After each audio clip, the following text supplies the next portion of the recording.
বোকা আমি নাকি বোকা এমন হৃদয় ছড়ালে আমায় কখন 19 কি কুড়ি। আসসালামু আলাইকুম ফুড লাভার্স। আজকে আমরা হাজির হয়েছি একদম ঘরোয়া স্বাদে আম্মুর হাতের রান্না করা চুই গোস্ত নিয়ে। মশলার গন্ধে ভরে উঠবে পুরো রান্নাঘর, আর তোমাদেরও জিভে জল চলে আসবেই। তাহলে চলো শুরু করি আজকের বিশেষ রেসিপি, আম্মুর হাতের চুই গোস্ত।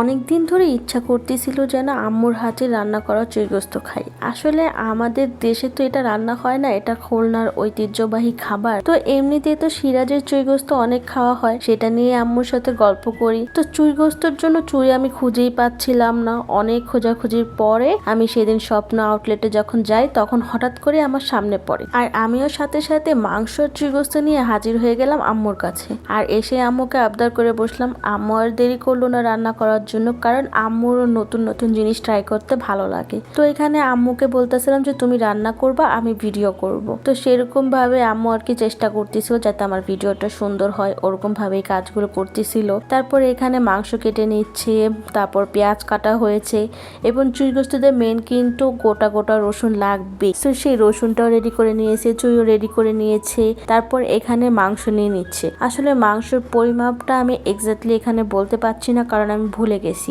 রেসিপিটা অনেক আগের করা ছিল, তো এখন আসলে ভিডিওটা এডিট করতে যাওয়ার পর মুখে পানি আসতেছে, বাট কিছু করার নাই। আমারও আপনাদের মতো দেখে দেখে আবার রান্না করতে হবে। তো এখানে আম্মু মাংস মাখানোর জন্য মশলা দিয়ে দিচ্ছে। মশলাটা এখানে আম্মু অল্প অল্প করে দিচ্ছে, কারণ আম্মু মাংসটাকে সিদ্ধ করার পর যখন আবার এটাকে রান্নার কষাবে তখন আরো মশলা নাকি দেবে। তাই আম্মু এখানে অল্প অল্প করে সব ধরনের মশলা দিয়ে দিচ্ছে। সব ধরনের মশলা বলতে আদা রসুন বাটা, তারপরে কাঁচামরিচ, পেঁয়াজ, আর তারপরে তেল, হলুদ, লবণ, মরিচ, জিরা গুঁড়া, ধনিয়া গুঁড়া, গরম মশলা গুঁড়া, এগুলোই তো হয় মাংসতে, ঠিক না? এগুলোই দিয়ে মাংসটাকে আম্মু এখন ভালোভাবে ম্যারিনেট করবে। ম্যারিনেট করে আম্মু জাস্ট এটাকে কিছুক্ষণ রেখে দিবে। বেশিক্ষণ রাখে নাই, কারণ আমাদের হাতে সময় ছিল না, কারণ রাতে আবার আমাদের একটা ফ্যামিলি প্রোগ্রাম ছিল, সেখানে যেতে হবে। তো আম্মু এটাকে বেশিক্ষণ রাখতে পারেনি, অল্প কিছুক্ষণের জন্য ম্যারিনেট করে রেখেছিল। আসলে হয়তো আমি আপনাদেরকে সুন্দরভাবে রেসিপিটা বলতে পারতেছি না, বাট আপনারা রেসিপিটা দেখতে থাকুন এবং আপনারা অবশ্যই বুঝতে পারবেন যে রান্নাটা যে কত পরিমাণের মজা হয়েছিল।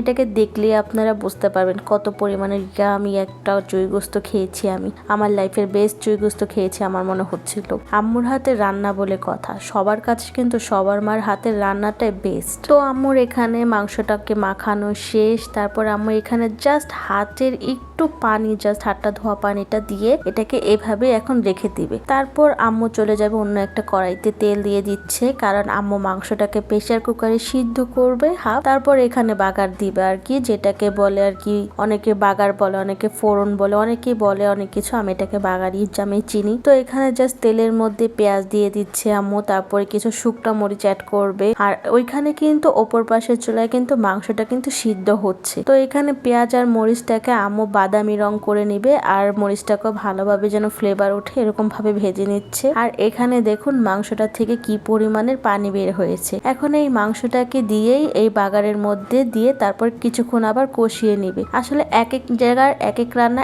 এক এক রকম, সো আপনারা কিন্তু আবার ওরকম ভাবে মেলাতে যাবেন না। আপনাদের ইচ্ছা আপনারা এইভাবেও ট্রাই করতে পারেন, বা আপনারা অন্যভাবেও রান্না করতে পারেন, কিন্তু আমার কাছে আমার আম্মুর হাতের এই রান্নাটাই বেস্ট মনে হয়েছে। আপনারা কিভাবে রান্না করে থাকেন বা আপনাদের অঞ্চলে কিভাবে রান্না করে থাকেন তা কিন্তু আমাদের সাথে শেয়ার করতে পারেন, আমাদের কমেন্ট বক্সে অবশ্যই শেয়ার করবেন। তারপরে এখানে আম্মু মাংসটাকে দিয়ে কিছুক্ষণ নেড়ে চেড়ে তারপর এখানে দিয়ে দিয়েছে চুই ঝাল। তারপর এখানে দিবে গোটা যে রসুনগুলা ছিল, সেই রসুনগুলা, যেহেতু মাংসটা হাফ সিদ্ধ করা হয়ে গিয়েছে। তারপর এখানে এখন আম্মু যে বাদ বাকি আরো কিছু মশলা অ্যাড করার কথা ছিল, সেই মশলাগুলো এখন এখানে এক এক করে অ্যাড করে দিবে, কিন্তু তার আগে কিছুক্ষণ এটাকে চুই গোস্তটা ভালোভাবে মিশিয়ে নিচ্ছে। তারপর এখানে আবার দিয়ে দিল ধনিয়া গুঁড়া, তারপরে দিয়ে দিল জিরা গুঁড়া, তারপরে দিয়ে দিবে অল্প একটু গরম মশলা গুঁড়া। আর আপনারা কিন্তু এই পর্যায়ে লবণটাকেও টেস্ট করে নিতে পারেন। তো আম্মু এটাকে ভালোভাবে সব সব মশলা দিয়ে আবার কিছুক্ষণ এখানে একদম অনেকক্ষণ যাবত কষাবে। কষাতে কষাতে উপর থেকে একদম তেল বেরিয়ে আসবে,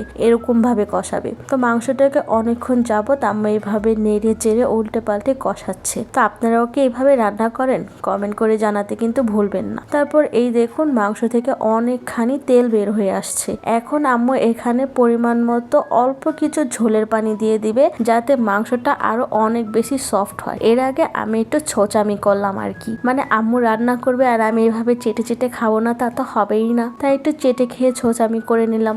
এবং এখানে এই তো ঝোলের পরিমাণটা তো দেখতেই পেলেন। এই ঝোলটা দিয়ে আম্মু জাস্ট এটাকে ডিম করে বসিয়ে রেখেছিল অনেকক্ষণ যাবত, প্রায় হাফ অ্যান আওয়ার মতো হবে। তারপর এই তো মাংসটা রান্না একদম ডান, এবং এটা ছিল মাংসের ফাইনাল লুক। তো আজকে আর আমি আপনাদের খেয়ে দেখাতে পারছি না, তো আজকের মতো ভিডিও এখানেই শেষ করতে হচ্ছে। আল্লাহ হাফেজ, সবাইকে ভালো থাকবেন।